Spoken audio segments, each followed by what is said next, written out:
జై భీమ్, లాల్ సలాం, నిల్ సలాం. మిత్రులందరికీ, ప్రపంచంలో ఉన్న కార్మికులందరూ కూడా అంబేద్కర్ వాదిగా, సామాజిక ఉద్యమకారుడిగా, సమసమాజం రావాలని కోరుకున్న వ్యక్తిగా వాళ్ళందరూ కూడా, కార్మికులందరూ కూడా నేను నమస్కారాలు తెలియజేస్తున్నాను. అలాగే శుభాకాంక్షలు తెలియజేస్తున్నాను. మిత్రులారా,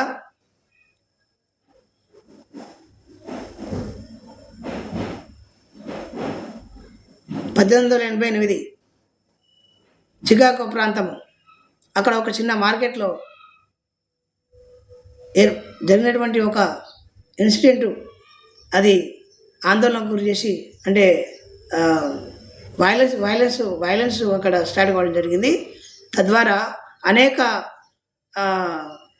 మంది కార్మికులు, వేలాది మంది కార్మికులు, అమెరికాలో ఉన్నటువంటి వేలాది మంది కార్మికులు రోడ్లపైకి వచ్చి చికాగో నగరాన్ని మొత్తం ర్యాలీ తీసుకొని, ఆ ర్యాలీని మొత్తం ఎర్రజెండాలు పట్టుకొని తిరిగి, మాకు 8 గంటల పనిదినాలు కావాలి, అదే రకంగా మాకు జీతాలు పెరగాలి, మాకు పని తగ్గ జీతం పెరగాలి, అదే రకంగా మాకు సేఫ్టీ కావాలి, అంటే మేము కార్మికుల ఉత్పత్తిలో భాగంగా ఉన్నాం కాబట్టి మాకు మాకు మాకు మాకు రక్షణ చట్టాలు కావాలి అని చెప్పి, ఇలా అనేక రకాల హక్కుల కోసం వాళ్ళు కొట్లాడితే, అక్కడ ఉన్నటువంటి అమెరికా ప్రభుత్వం వాటిని అణచివేయడం జరిగింది.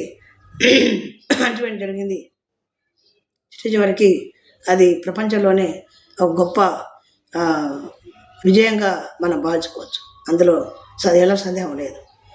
అయితే ఇక్కడ భారతదేశంలో బీజేపీ గవర్నమెంట్ ఎప్పుడు వచ్చినా కానీ ఒకరొకరిని చంపుకుంటూ వెళ్ళిపోతూ ఉంటుంది. వాళ్ళు ఎప్పుడు వచ్చినా సరే మతము, ఆ తర్వాత కులము, ఆ తర్వాత మిగతా అన్ని రకాల ప్రజలను చంపివేయడమే వాళ్ళ యొక్క మెయిన్ ఎజెండా. అందులో భాగంగానే లేబర్ కోడ్ బిల్లు తీసుకొచ్చి 4 రకాల హక్కులు ఆ రోజు మేడేలో ఏదైతే వాళ్ళు డిమాండ్ చేశారో, ఆ తర్వాత డాక్టర్ అంబేద్కర్ బొంబాయి కౌన్సిల్లో మెంబర్గా ఉన్నప్పుడు, లేబర్ మినిస్టర్గా ఉన్నప్పుడు ఆ చట్టాలను అక్కడ ఆ బ్రిటిష్ గవర్నమెంట్ ఉన్నప్పుడే అక్కడ వాటిని అమలు చేయడం జరిగింది. ఆ తర్వాత అదే చట్టాలను భారత రాజ్యాంగంలో పొందుపరిచాడు. అవి ఏంటంటే, పనికి తగ్గ వేతనము, మెటర్నిటీ లీవ్స్, అంటే ఆడవాళ్ళు గర్భిణితో ఉంటే వాళ్ళకు జీతంతో కూడినటువంటి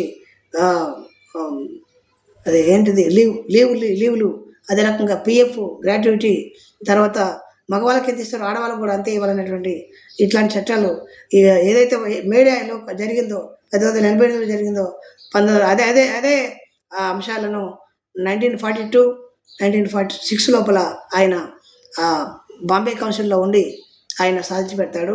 అవే చట్టాలు భారత రాజ్యాంగంలో ఉన్నాయి. అట్లాంటి చట్టాలను దాదాపు 25 రకాల చట్టాలు దాంట్లో ఉంటాయి ఆ కార్మిక చట్టాల్లో. వాటి నుంచి 4 రకాల చట్టాలను తీసి పడేసింది బీజేపీ గవర్నమెంట్. కానీ ఏ రాజకీయ పార్టీ కూడా దీన్ని వ్యతిరేకం చేయలేదు. కమ్యూనిస్టులు, అక్కడక్కడ కొంత కాంగ్రెస్ పార్టీ వాళ్ళు, మిగతా వాళ్ళు కొంతమంది చేశారు తప్ప పూర్తి స్థాయిలో ఎవరు దానికి వ్యతిరేకం చేయలేదు బీజేపీ పార్టీకి. కానీ అంబేద్కర్ వాదులుగా మేము సపోర్ట్ చేశాము. అంటే సోషల్ మీడియా ద్వారా ఎందుకు తగ్గింది కమ్యూనిజం దేశంలో అని అంటే, ఆ రోజు అంబేద్కర్ చెప్తాడు, కమ్యూనిజం అనేది పేదవాళ్ళ చేతుల్లో ఉంటే బతుకుతుంది, లేదా చనిపోతుందని చెప్పాడు. ఇవాళ చూస్తున్నాం మనం, జరిగేది జరుగుతూ ఉంది. కానీ వాళ్ళు కార్మికుల హక్కుల కోసం నిరంతరం పోరాటం చేస్తూ ఉన్నారు, అది కూడా వాస్తవమే. మిగతా ఏదైనా రాజకీయ పార్టీలు కూడా కార్మికుల హక్కుల కోసం పనిచేయవు, అది వాస్తవం. కానీ నేను భారతీయ కమ్యూనిస్ట్ పార్టీలు, అన్ని రకాల కమ్యూనిస్ట్ పార్టీ, దాదాపుగా 18-20 గ్రూపులుగా ఉన్నటువంటి కమ్యూనిస్ట్ పార్టీల వాళ్ళకు నేను విజ్ఞప్తి చేస్తాను, ఇప్పటికైనా మీరు అంబేద్కరిజాన్ని మీరు బుధాన్ని వేసుకుంటే తప్ప మీ దేశంలో కమ్యూనిజం పార్టీ రావడం అనేది అసాధ్యము. ఏదో అక్కడక్కడ ఇద్దరు ముగ్గురు గెలిచారు తప్ప ప్రజలకు నమ్మకం పోయింది. ఎందుకనంటే కమ్యూనిస్ట్ పార్టీలో అత్యధికంగా అగ్రకులాలు ఉన్నారు. అన్ని రాజకీయ పార్టీల మాదిరిగానే వీళ్ళు వరవడి ఉంది. అంటే కాంగ్రెస్ కావచ్చు, బీజేపీ కావచ్చు, సిపిఎం కావచ్చు, సిపిఐ కావచ్చు, టీడీపీ కావచ్చు, లేదా తెలంగాణలో వస్తే టీఆర్ఎస్ కావచ్చు, లేదా ఆంధ్రకి వెళ్తే జగన్మోహన్ రెడ్డి పార్టీ పెట్టినటువంటి పార్టీ కావచ్చు, ఏ పార్టీలు కూడా అగ్రకులాలే ఉన్నాయి. కాబట్టి అగ్రకులాల మీద ఇప్పుడిప్పుడే బీసీలకు ఎస్సీలకు చైతన్యం వస్తుంది కాబట్టి కమ్యూనిజం తగ్గిపోతూ ఉంది. కమ్యూనిజం రావాలని నాకు కూడా కోరిక. అంబేద్కర్ కూడా చెప్తాడు, దేశంలో ఈ దేశంలో డెమోక్రసీ చనిపోతే వచ్చేది కమ్యూనిజం చెప్తాడు. కానీ కమ్యూనిస్టులు అంబేద్కరిస్టులు ఒప్పుకోరు, అంబేద్కరిస్టులు కమ్యూనిస్టులు ఒప్పుకోరు. మనం కలిసేది ఇద్దరు కలిసి తప్ప ఈ దేశాన్ని కాపాడుకోలేము, రాజ్యాంగాన్ని కాపాడుకోలేము. ఈ రాజ్యాంగంలో దేశంలో ఉన్నటువంటి ప్రజలు మనం కాపాడుకోలేము.